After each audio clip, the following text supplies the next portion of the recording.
الصراط المستقيم صراط الذين أنعمت عليهم غير المغضوب عليهم ولا الضالين.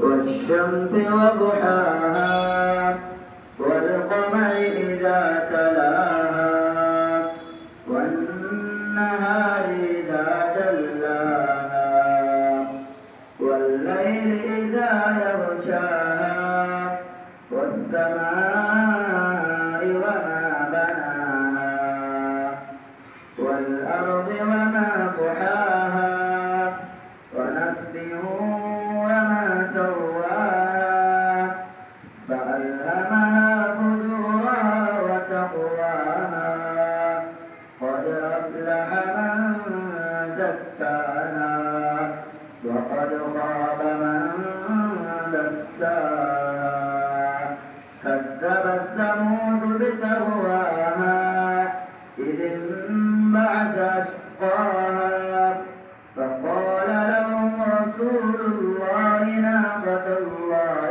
وسقياها فكذبوه فعقروها فدمدم عليهم ربهم بذنبهم فسواها ولا يخاف عقباها. الله أكبر.